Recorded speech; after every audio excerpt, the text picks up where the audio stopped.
이사야 25장입니다. 이사야서 25장. 대체적으로 이사야를 구분할 때 66장까지 되어 있는 긴 대예언서인데, 선지서인데, 1장에서 39장은 주로 심판에 관한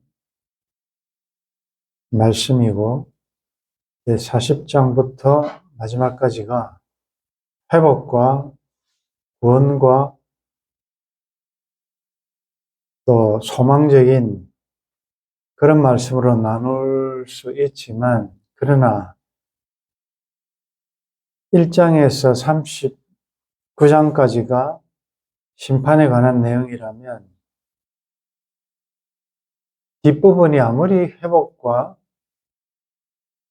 구원에 관한 내용이라도 징계와 심판이 너무 길면 힘들지 않습니까? 그래서 우리의 약함과 우리의 체질을 아시는 하나님께서 중간중간에 이 소망적인 메시지를 항상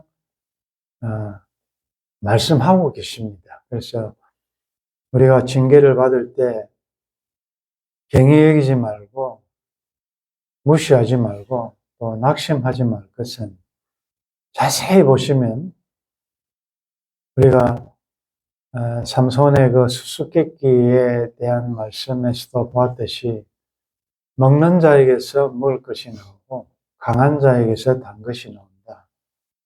먹는 자, 강한 자, 사탄, 강력한 사탄의 세력인데, 그런 어려움을 당하는데도 말씀으로, 믿음으로 이기고 나면 그 안에 감추어져 있는, 감추었던 만나를 그 안에 무서운 상황과 환경과 내가 고난당하는 가운데에 희망적인 메시지가 있다는 사실을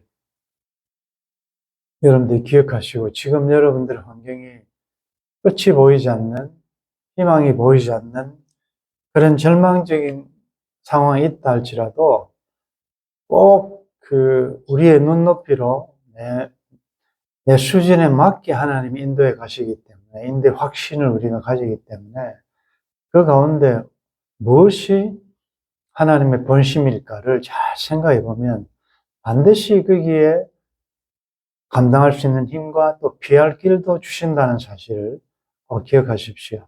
예를 들자면 출애굽해서 애굽을 떠날 때 뒤에는 바로가 추격하고 있고 앞에는 홍해가 막고 있지 않습니까? 진퇴양난이라고. 그때 우리의 육신의 눈으로 보면 이건 어떻게 할 수 없는, 완전히 사방으로 우겨쌈을 당한 것 같지만 하나님은 우리 눈으로 볼 수 없는 바다 밑에 길을 내시지 않습니까? 그래서 내 눈에 보이는 것으로 판단하지 말고 항상 영안을 떠서 하나님이 행하시는 일을 보실 수 있어야 됩니다. 25장 1절에 여호와여 주는 나의 하나님이시라.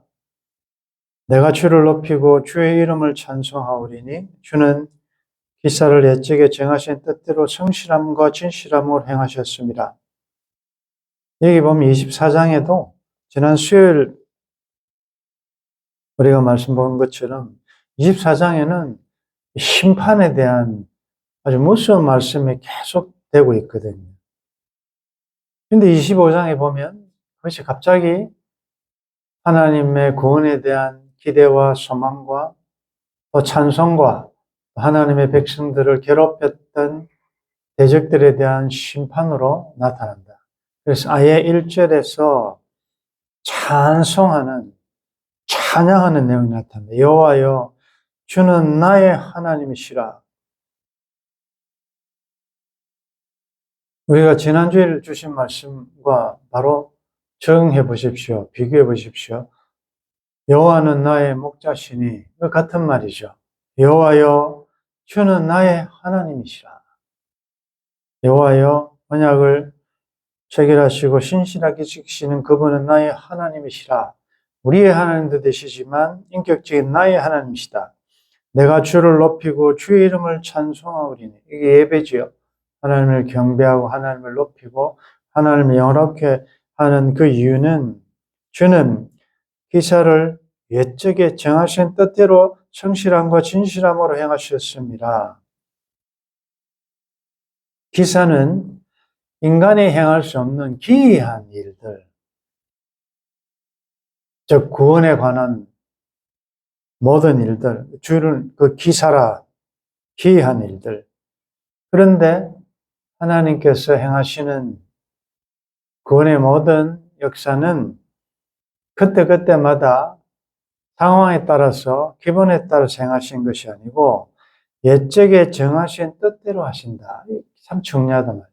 지금 우리에게 닥치는 일도 이해할 수 없는 일들이 많지만 이것은 우연히 발생한 것이 아니고 영원 전에 하나님의 작정, 하나님의 목적, 그 뜻 안에서 한치의 오차도 없이 실수가 없인 하나님께서 하나님의 때의 하나님의 방법으로 우리의 구원을 위하여 섬세하게 인도하여 가신다. 옛적에 정하신 뜻대로.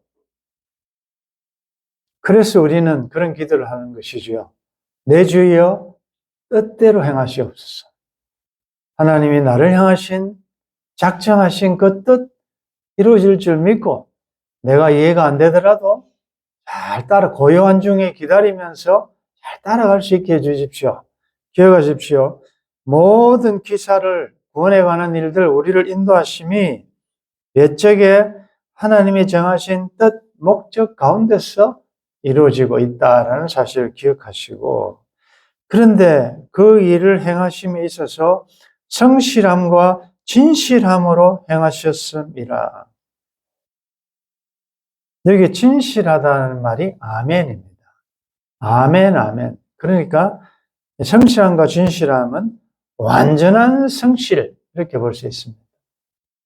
우리는 때를 따라 우리가 약속을 해도 지킬 수 없는 상황이 발생할 수 있지만 하나님은 약속하신 것을 신실하게 변함없이 그대로 이루신다는 의미에서 성실함과 진실함으로 행하셨습니다. 우리가 이제 감사 절기를 지내면서 또 앞두고 이런 고백할 수 있어야 돼요.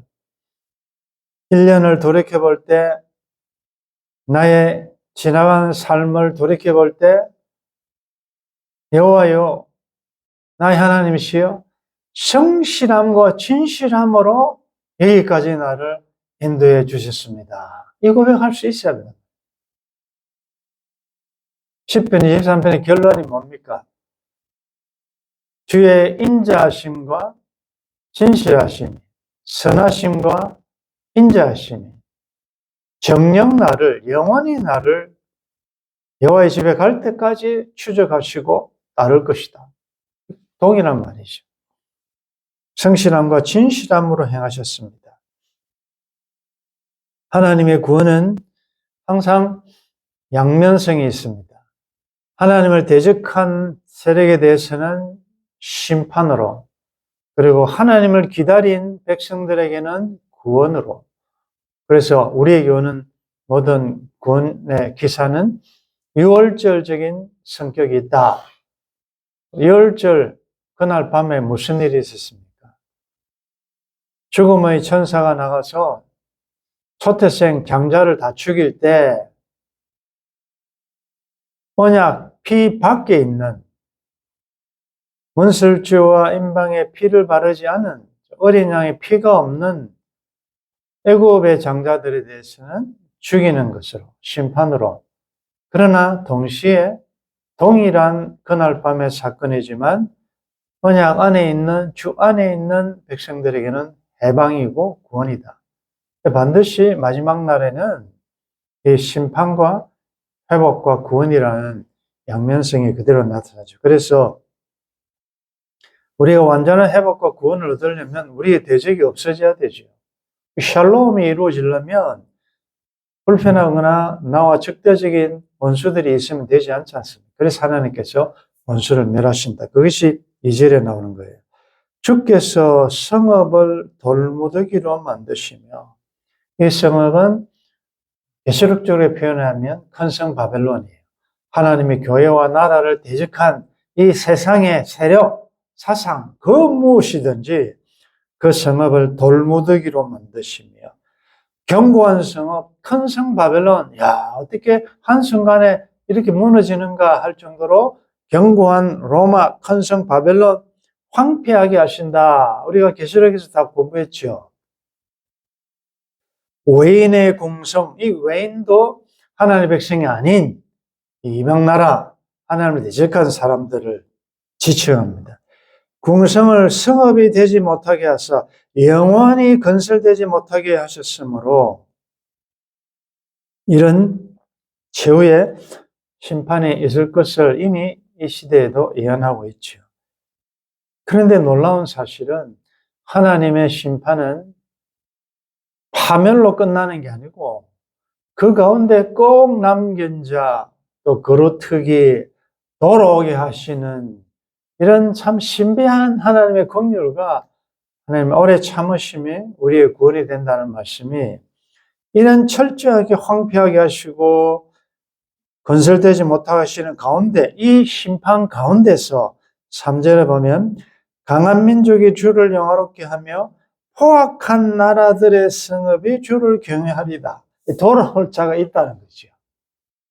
이게 신약에 가보면 사도행전에서 이루어지죠. 이방 나라들이, 이방 백성들이 구원으로 초대된다는 놀라운 사실. 뭐 대표적인 사람이 사울 아닙니까?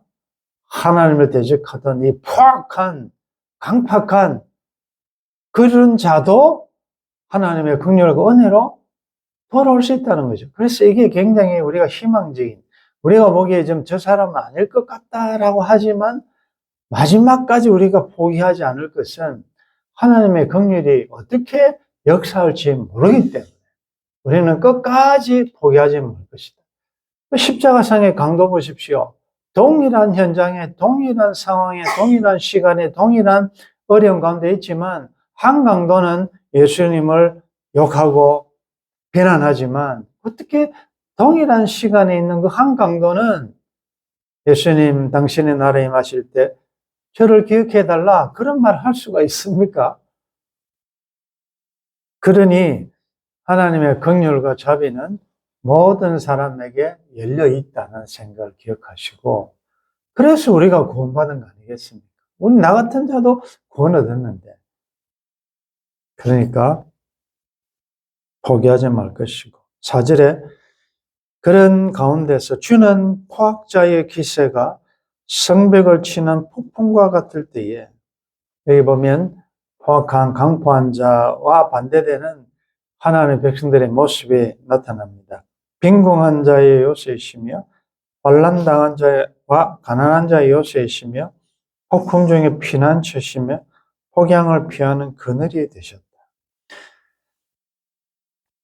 그렇습니다. 지금도 참 하나님의 백성들은 빈궁하고 가난하고 환난당하고 말씀 때문에 주님의 십자가를 지고 따라가는 길이 참 이런 세상적으로 볼 때는 이런 삶을 살 수밖에 없지만 그런 가운데서도 우리 하나님은 요새이시고 피난처시고 폭양을 피하는 그늘이 되셨다. 이런 말씀들을 적용할 때 여러분들 가운데 지금 이런 굉장히 힘든 가운데 있으면 우리의 요새이시고 피난처이신 주님께로 피할 수 있기를 바라고 그 다음에 이런 은혜를 받은 우리는 또 누군가의 피난처 도피성이 되셔야 됩니다. 굉장히 힘들어하는 자들에게 그늘이 되어 주셔야 됩니다. 지금 우리 성도들 가운데서도 이런 어려움들이 참 많은데 여러분들이 목사도 모르고 다 모르는 중에 여러분들이 오른손이 하는 일을 왼손이 모르게 하는 이런 아름다운 선행들을 이렇게 들을 때 참 마음이 흐뭇합니다. 5절에 보면 마른 땅에 폭양을 제함같이 주께서 이방인의 소란을 그치게 하시며 폭양을 구름으로 가린 같이 포악한 자의 노래를 낮추시리이다. 포악한 자, 깡팍한 자들이, 하나님을 대적하는 자들이 큰 소리를 축제를 부르고 노래를 부르고 이렇게 하지만 하나님께서 그 모든 것을 다 잠잠케 하실 날이 온다. 심판하신다 그 말이죠. 드디어 6절에는 그날에 있을 연회, 전국 잔치의 모습이 나타납니다. 만군의 여호와께서 이 산에서 만민을 위하여 기름진 것과 오래 저장하였던 포도주로 연회를 베푸시리니, 전국 잔치죠. 곧 골수가 가득한 기름진 것과 오래 저장하였던 맑은 포도주로 하실 것이며, 기름진 것은 여호와께 드려졌던 제물이거든요. 그날에 오면 우리가 주님께 올렸던 모든 것들을 주님이 도로 우리들에게 돌려주시면서 기쁨을 나누는 이 골수와 포도주는 풍성한 하나님의 은혜를 상징하죠. 그 은혜를 나눌 그날이 올 것이다. 이 산에서 모든 민족의 얼굴을 가린 가리개와 열방 위에 덮인 덮개를 제하시며 막힌 담이 다 없어지고, 완전히 이제는 그날에는 지금은 우리가 거울로 보는 것처럼 희미하지만 그날이 오면 얼굴과 얼굴로 대하여 볼 것이다. 여러분들, 복 중에 가장 큰 복이 뭔가 하면 내 눈을 가리고 있던 이 가리개가 사라지고, 지금은 하나님의 뜻을 잘 모르고 왜 하나님께서 나에게 Why me?라는 이런 말들 하지만 그날에 가보면 확실하게 하나님의 뜻을 다 이해할 수 있다. 지금도 그날의 그 기쁨을 앞당겨서 이 기쁨을 누리는 자들이, 우리 서로 받은 그 기쁨 알 사람이 없도다. 남은 이게 뭔지, 다메섹 도상에서 같이 가던 일행들은 사운드로, 소리로만 들었지만 바울은 보이스로, 주의 음성으로 들었던 거죠. 지금도 그래요. 똑같은 현실이지만 영안이 밝고 또 할례받은 귀로 주의 음성을 잘 듣는 자들은 하나님의 뜻을 이해하고 잘 순종하고 딱 기범으로 따라가는데, 이걸 잘 모르는 사람들은 단단한 음식을 못 먹으니까 그때마다 참 힘들어요. 그날이 오면 덮개를 다 제하신다. 계시라는 말이 열어서 보인다는 말이에요. 그때는 모든 것이 확 드러날 것이다. 아주 유명한 복음의 구원의 회복의 핵심 8절에 사망을 영원히 멸하실 것이라. 와, 바울이 고린도서 15장에서 사망아 너의 이기는 것이 무엇이냐, 너의 쏘는 것이 무엇이냐, 사망을 조롱했듯이 사망을 영원히 멸하실 것이라. 사망이 사망당할 날이 온다. 이게 1차적으로 십자가에서 이루어졌잖아요. 십자가로 사망의 세력을 잡은 자 마귀를 하셨다고. 주님 다시 오시면 영원한 승리를 외칠 것이다. 사망이 이김의 삼킨 바가 되리라. 그러므로 여러분들, 지금 죽음 앞에 겁이 나고 사망에 대해서 염려가 걱정이 되지만 이런 말씀들이 우리에게 희망이, 사망이 영원히 멸해질 날이 온다. 우리는 영원한 생명을 가진 자들이다. 그 날이 오면 주 여호와께서 모든 얼굴에서 눈물을 씻기시며 자기 백성의 수치를 온 천하에서 지하시리라. 여호와께서 이같이 말씀하셨느니라. 확실하단 말이죠. 이 말씀은 확실한 것이다. 여기까지 하겠습니다. 사망이 영원히 멸망당할 그날, 우리의 얼굴에서 눈물을 씻기실 그날, 이 말은 지금은 어차피 짧은 나간 인생 여정에 눈물 흘릴 일이 있고 아픔이 있고 국한 일이 있고 여러 가지 일들이 있을 수 있지만 그날이 오면 우리의 눈에서 눈물을 씻겨주시고 지금 참 듣고 싶은 이 수치스러운 것, 무화과나무 잎으로 덮을 수 없는 것, 그러나 가죽옷으로 우리의 모든 수치를 덮어주셨던 그 에덴에서의 그 예표가 상징하는 바, 주님이 우리의 모든 죄를 가리시고 다 없애시고 수치를 천하에서 제해 주신다. 나 여호와가 이같이 말씀하십니다.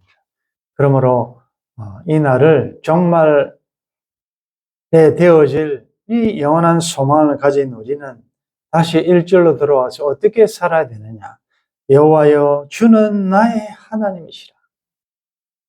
나의 하나님으로 고백할 수 있으셔야 되고, 그리고 우리가 해야 될 일은 먹든지 마시든지 무엇을 하든지 주님 내 삶을 위하여 통하여 내가 주를 높이고 주의 이름을 찬송하겠습니다.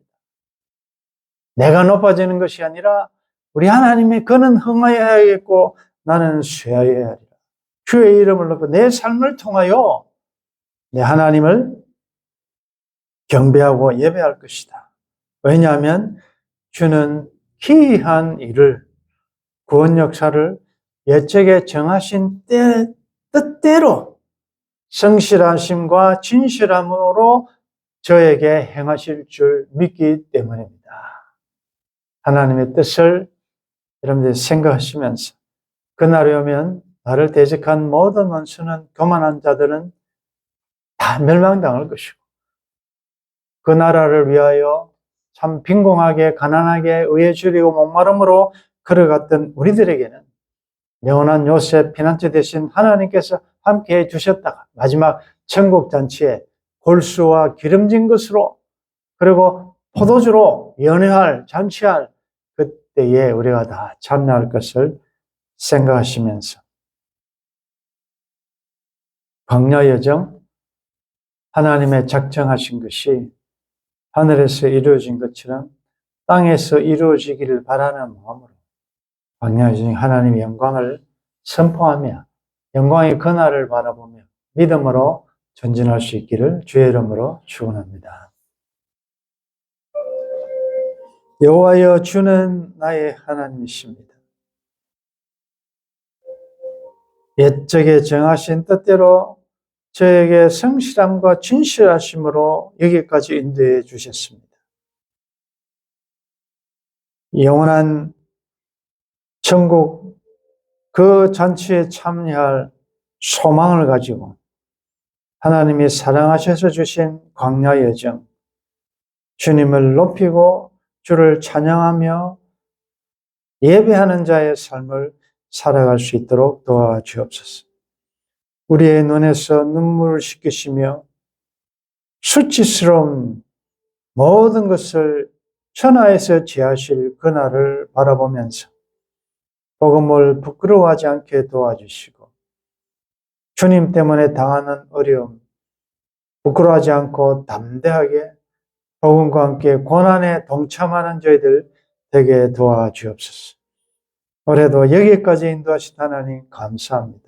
오늘도 소망의 말씀 주셨사오니 이 하나님으로 인하여 다시 한번 일어나게 하시고 감사가, 찬양이, 예배가 회복될 수 있도록 도와주옵소서. 장래에도 대책에 정하신 하나님의 뜻대로 인도해 주실 줄 믿고 하루하루 믿음으로 승리하는 주의 백성들 되기를 간절히 소원하고 주 예수님의 이름으로 기도드리옵나이다. 아멘.